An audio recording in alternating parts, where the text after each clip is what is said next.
Hello and welcome to Bigfoot News Archive. I'm your host, Greta Sightings. Our mission is simple: to bring you authentic newspaper reports from around the world, original accounts of alleged Bigfoot encounters, preserved exactly as they were written by those who claim to witness them.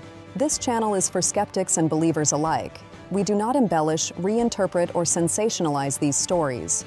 Instead, we present them as they originally appeared, along with the historical context in which they were published. Long before the internet, strange encounters were already being documented, printed in newspapers, and shared across continents.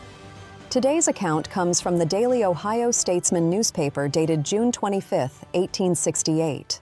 The story was originally reported by a correspondent of the St. Louis Dispatch, based on a letter describing an encounter which occurred in the small village of Meadville, located in Franklin County, Mississippi. The headline reads, "A what is it seen in Mississippi, a strange and terrible creature pursued by dogs and hunters." The story begins, a correspondent of the St. Louis Dispatch says, "A strange-visaged creature, apparently one of nature's prodigies, has just been discovered near Meadville in Franklin County, Mississippi, causing much excitement in that unusually monotonous village." A letter from a friend residing in that village, dated June 4th, says, "Me, note first person name omitted and referred to as M, at this time is very much agitated on account of the strange creature seen near here. It is said to be similar to the one seen near Vicksburg last fall." A Vicksburg paper, of a date some few days subsequent to the discovery of this strange creature near that place, gave a full description of it, and the manner in which it was discovered, which, given from memory, is in substance about as follows. Sometime in September last, as a party of huntsmen were driving in the swamps some few miles from the river, a trail was taken up by the hounds and followed it at a brisk pace, leaving the party far behind. In following after the dogs, they discovered the track of the game in some miry places, which appeared similar to the track of a human foot, and they observed also that the toes of one foot turned backward.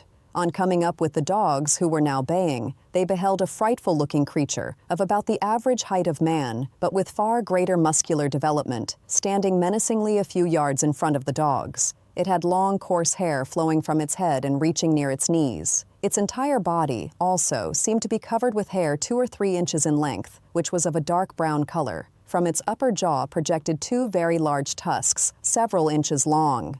Its head and face, as well as could be determined from the distance of the observers, bore a striking resemblance to that of a human, except that the chin and cheeks were covered with long hair. On the approach of the hunters, it fled with great rapidity towards the Mississippi River and was not overtaken until within a few yards of the bank. When the party came up with the dogs the second time, the monster was standing erect before them, none of them having yet dared to clinch with it.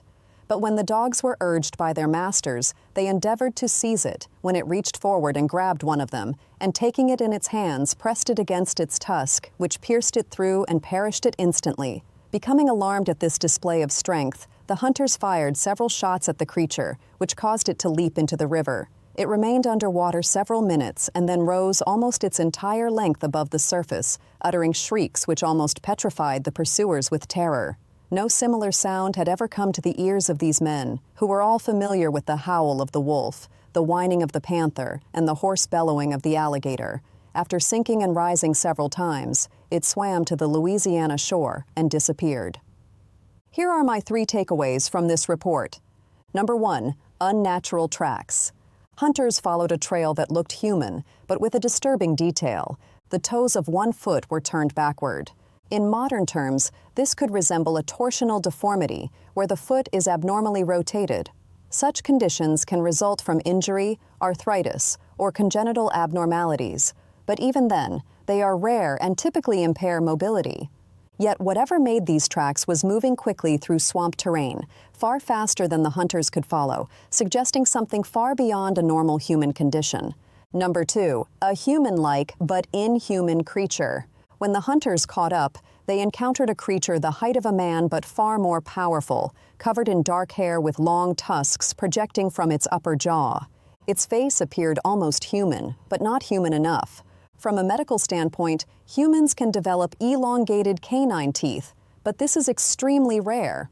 Conditions such as hyperdontia, extra teeth, macrodontia, abnormally large teeth, or severe dental overgrowth due to neglect or disease, can sometimes produce enlarged or protruding teeth. However, even in extreme cases, human canines do not extend several inches outward like tusks, nor are they typically sharp enough to function as weapons.